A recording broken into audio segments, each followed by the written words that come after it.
Let's discuss the operating principle of the crystalline silicon solar cell. In this block, we will discuss several technical aspects which play an important role in the collection of the light-excited charge carriers and the reduction of the optical losses. Let's look at the solar cell. In week 2, we have discussed how an illuminated p-n junction can operate as a solar cell. In the illustration we have used in week 2, both the p and n doped regions have the same thickness. If you look at the crystalline silicon technology, this is not the case in real devices. Let's look at the most conventional crystalline silicon solar cell. The solar cell is based on a p-type silicon wafer. The n layer, in this illustration colored yellow, is the n-doped layer in the crystalline silicon PV technology. This layer is often called the emitter layer. This n-type emitter layer is much thinner than the wafer. The emitter has a thickness in the order of 1 micron. The rest p-doped wafer can be in the order of 100 up to 300 microns. As is discussed in week 3, a large fraction of light is absorbed close to the front surface of the solar cell. This is the generation profile as we have discussed in week 3. You see that in the first 10 microns, most charge carriers are excited. By making the front emitter layer very thin, a large fraction of the light-excited charge carriers generated by the incoming light are created within the diffusion length of the p-n junction. One of the processing methods to make the emitter layer is by solid-state diffusion. The wafers are placed in a furnace where the dopant atoms are present in atmosphere in the form of phosphine.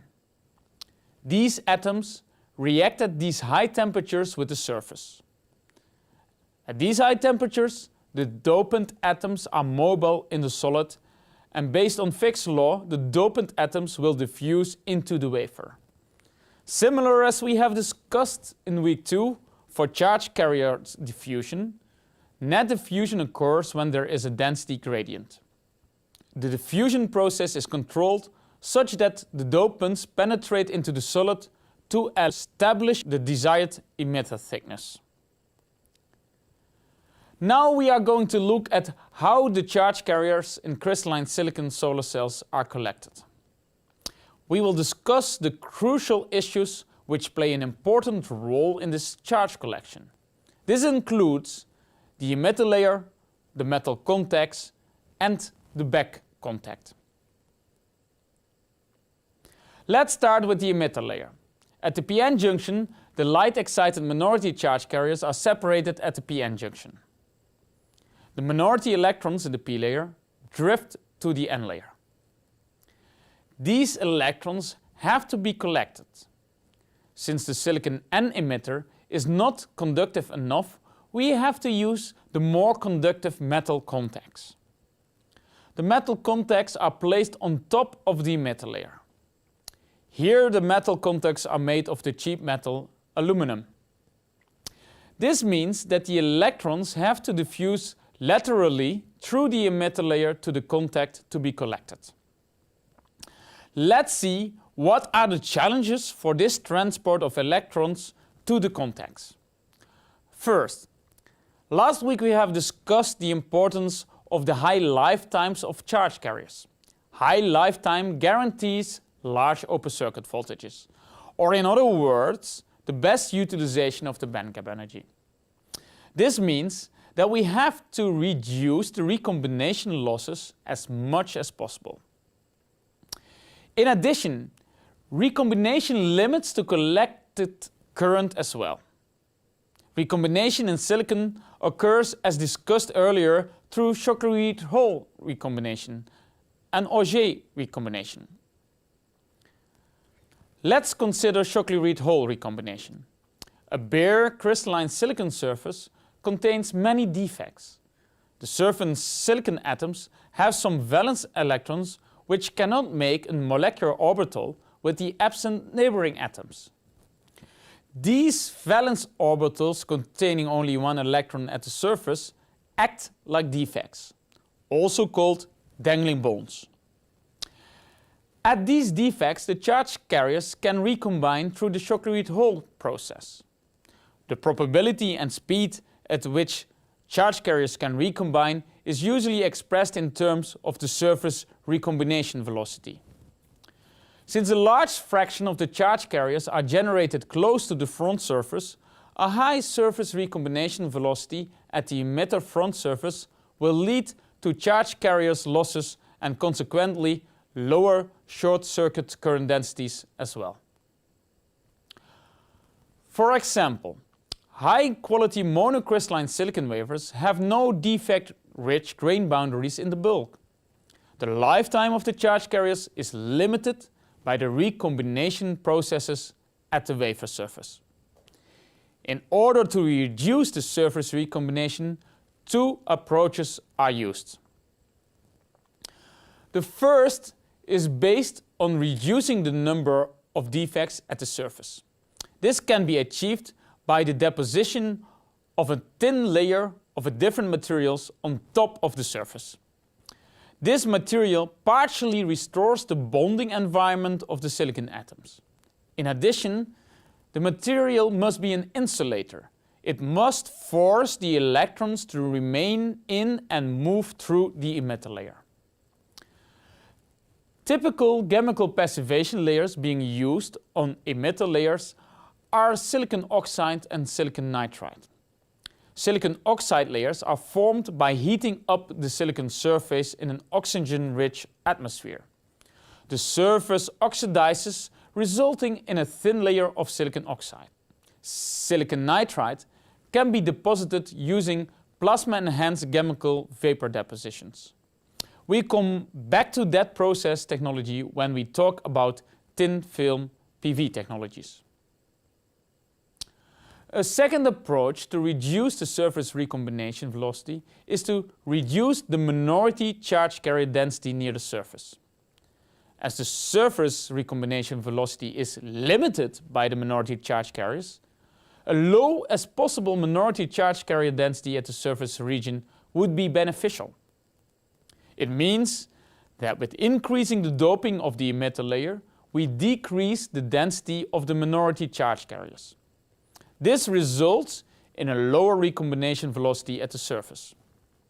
However, this is again in competition with the diffusion length of the minority charge carriers. In this case, the hole is indicated by the blue dot. Note that many charge carriers are generated by the bluish photons close to the surface. To utilize these light-excited minority charge carriers, the diffusion length of the holes has to be large enough to reach the depletion zone at the p-n junctions as indicated by the blue arrow. Increasing doping levels decreases the diffusion length of the minority holes in the emitter layer. Here you see an example in which the diffusion length has become so small that the minority charge carriers are unable to reach the p-n junction. Therefore, too high doping levels or too thick emitter layers would result in a poor blue response, or in other words, low EQE values in the blue part of the solar spectrum. Such layer could be referred to as a dead layer, as the light-excited minority charge carriers cannot be collected. Now we look in more detail to the metal-emitter interface. A problem at this metal-emitter interface is that we cannot use an insulating passivation layer like silicon oxide or silicon nitride anymore, as we need electrons to conduct from the semiconductor to the metal. This means that the metal-semiconductor interface has more defects and therefore an unwelcome high interface recombination velocity. In addition, a metal semiconductor material induces a barrier for the majority charge carriers. In view of the scope of this course, it's too much detail to discuss this barrier in great detail.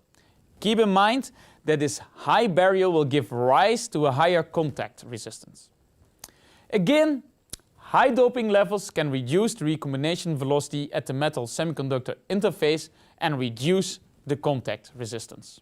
As a consequence, it is preferred to reduce the area of the interface between the metal and the semiconductor to minimize the recombination at the interface defects as much as possible, and to have the emitter directly under the contact as heavily as doped as possible. This higher doped region is indicated by N++. In the figure, you see that the contact area between the metal and interface is kept as small as possible. The sides of the metal contacts are buried in the insulating passivation layer. The area below the contact has been heavily doped. These two approaches reduces the recombination and collection losses at the metal contact. The classical metal grid pattern on top of a solar cell looks like this. It's the roadmap for the electrons. Indicated in red, we see the highway for the electrons in the middle of the top surface of the solar cell. These are called the busbars. The smaller country roads going from the busbar to the edge of the solar cell are called fingers. First, the fingers have a resistance R. If L is the length of the finger, W the width of the finger, and H is the height of the finger, and ρ is the electrical resistivity of the metal, we can describe the resistance R as ρ times the length divided by the height and the width. The equation shows that the longer the path length for an electron will be, the larger the resistance the electron experiences. In addition, the smaller the cross-section, width times height, of the finger, the larger the resistance will be. Note that the resistance of the contacts will act as a series resistance in the equivalent electric circuit. Larger series resistance will result in lower fill factors of the solar cell as discussed in week 3. This means that you would like to have the finger cross-sections as large as possible. In this figure, we see that the electrons in the emitter have to travel in the lateral direction to arrive at the contact.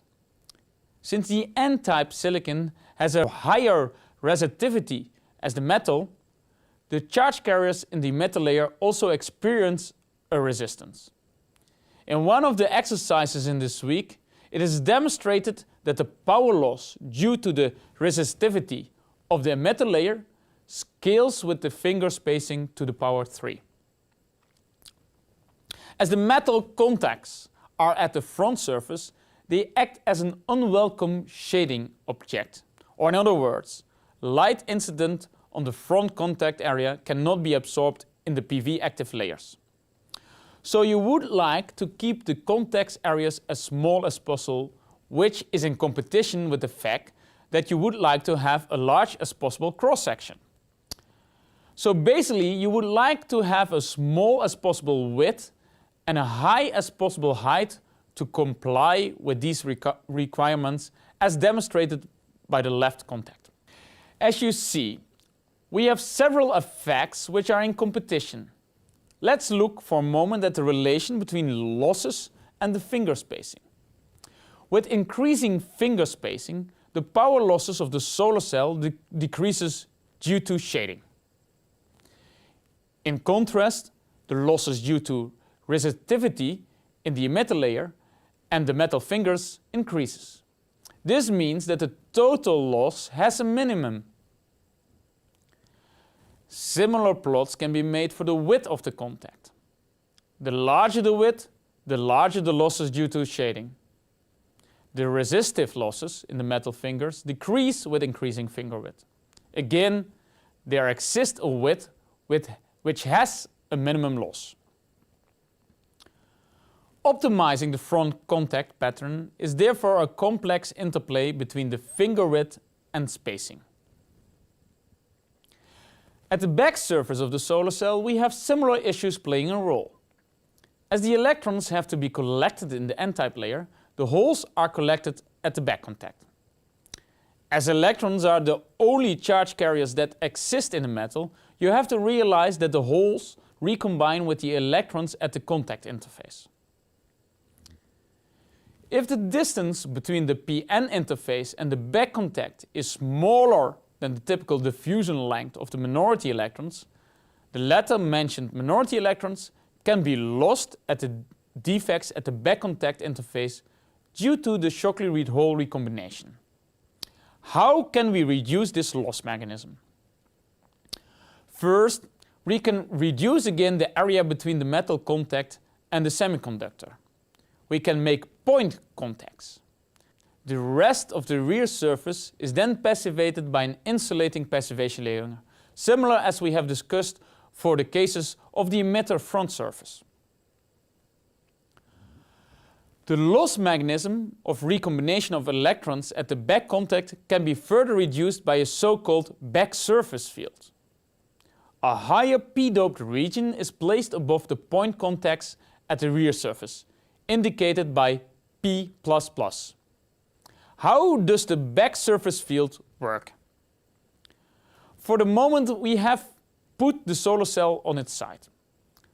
Below the solar cell you see the Venn diagram indicating the various interfaces.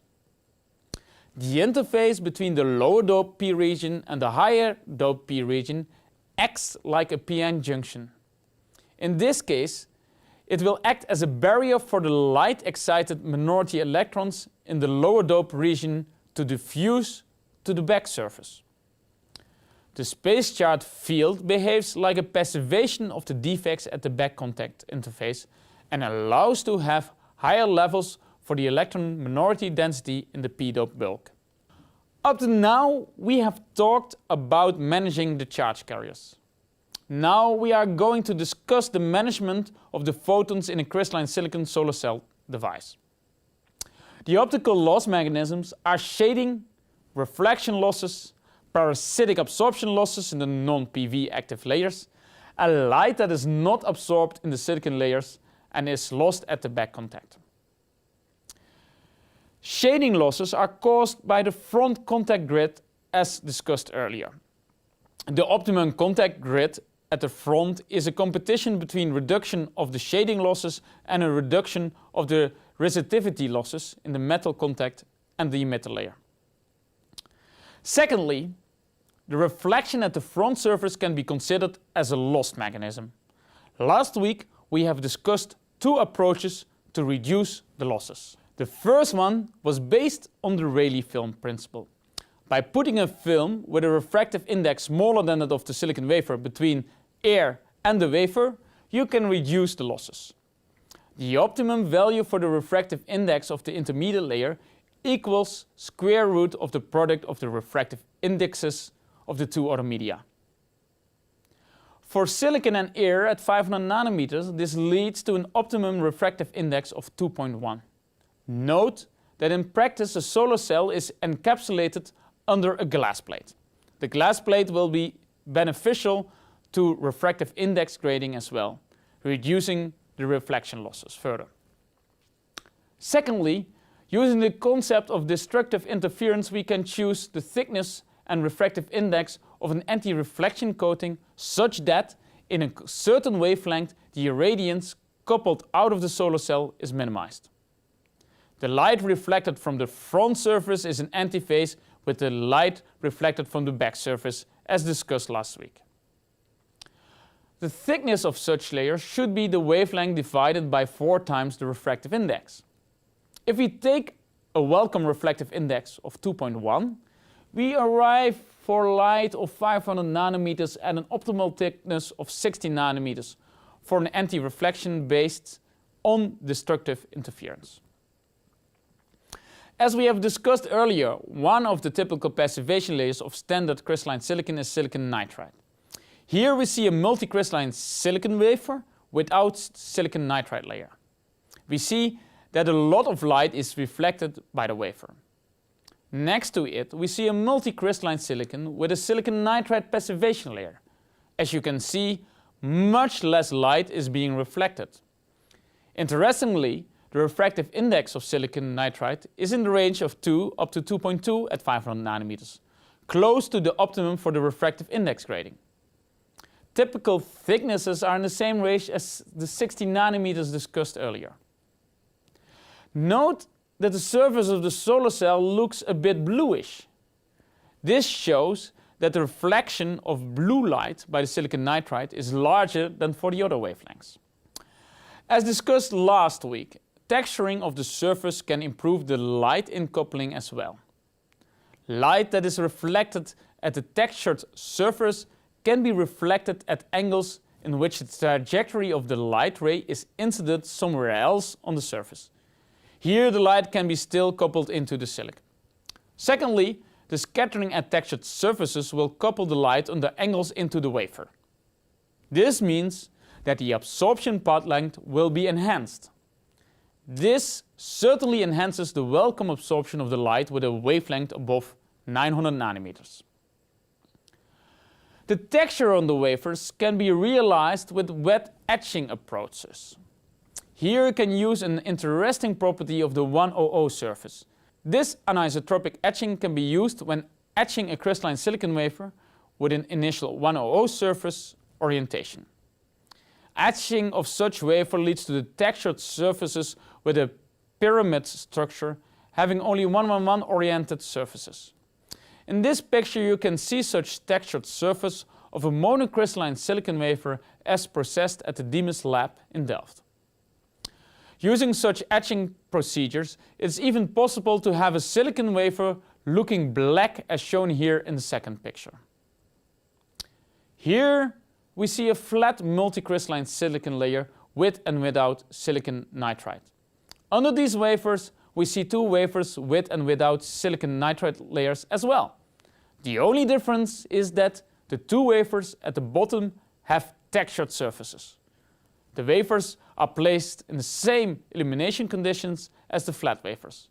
By eye you can already see that these surfaces are darker and therefore reflect less light. So we have discussed the general design rules for crystalline silicon solar cells. In the next block I will show you three different concepts of high efficiency crystalline silicon solar cells. As you will see, they are based on the design rules we have discussed in this block. See you in the next block.